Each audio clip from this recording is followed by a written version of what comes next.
ಸಂಘದ ಕಡೆಯಿಂದ ನಾವು ಅನುಮತಿಗಳನ್ನು ತಿಳಿಸ್ತಾ ಇದ್ದೀವಿ. ಹಾಗೆ ಈ ಅಸಂಘಟಿತ ಕಾರ್ಮಿಕ ವಲಯದಲ್ಲಿ ಒಂದು ದಿನಪತ್ರಿಕೆ ವಿತರಣೆಕಾರರು ಹಾಗೂ ಮತ್ತು ಇನ್ನಿತರ ಕಾರ್ಮಿಕ ಖಾಸಗಿ ವಲಯ ಖಾಸಗಿ ವಾಹನದ ಚಾಲಕರು ಮತ್ತು ಕ್ಲೀನರ್ಗಳು ಮತ್ತು ಅದಕ್ಕೆ ಸಂಬಂಧಪಟ್ಟಂತೆ ಕೆಲಸ ಮಾಡುವಂಥ ಕಾರ್ಮಿಕರುಗಳು ನಾವು ಸವಲತ್ತು ಕೊಡಬೇಕು ಅಂತ ಹೇಳ್ಬಿಟ್ಟು ಆಗ್ರಹಿಸಿ ಹೋರಾಟ ಮಾಡಿದ್ವಿ.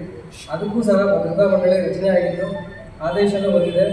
ಸೊ ಅದು ಈಗ ಇನ್ನೊಂದು 10-15 ದಿನದಲ್ಲಿ ಅದನ್ನು ಸವಲತ್ತುಗಳು ಒಂದು ಪ್ರಾರಂಭ ಮಾಡ್ತಾ ಇದ್ದಾರೆ.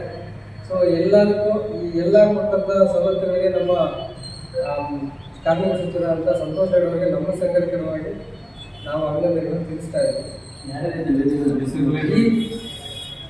ಈ ನಮ್ಮ ಚಿಕ್ಕಬಳ್ಳಾಪುರ ಜಿಲ್ಲಾ ಪದಾಧಿಕಾರಿಗಳು, ಅಧ್ಯಕ್ಷರುಗಳು, ಉಪಾಧ್ಯಕ್ಷರುಗಳು ಎಲ್ಲ ಚಿಕ್ಕಬಳ್ಳಾಪುರ ಜಿಲ್ಲಾಧ್ಯಕ್ಷರಾದ ಮಾರ್ಕೇಶ್ವರ್ ಅದ ನಾನು ಮತ್ತು ಉಪಾಧ್ಯಕ್ಷರು ಡಿ.ಕೆ. ಗುರುರಾಜ್ ಅವರು ಮತ್ತು ಉಪಾಧ್ಯಕ್ಷರು ಪ್ರಧಾನ ಕಾರ್ಯದರ್ಶಿ ಪ್ರಕಾಶ್ ಅವರು ಮತ್ತು ನಮ್ಮ ಜಿಲ್ಲಾ ಉಸ್ತುವಾರಿಗಳಾದಂಥ ಸಿಂಹರೆಡ್ಡಿ ಅವರು ಮತ್ತು ತಾಲೂಕು ಅಧ್ಯಕ್ಷಗಳಾದಂಥ ಬಚ್ಚೇಗೌಡರು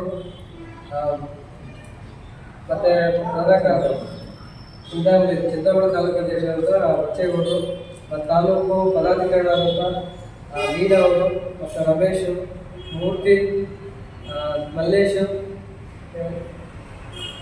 ಇನ್ನಿತರ ಧನಂಜಯ್ ಇಷ್ಟು ಸದಸ್ಯರು ಇವತ್ತು ಹಾಜರಾಗಿದ್ದಾರೆ.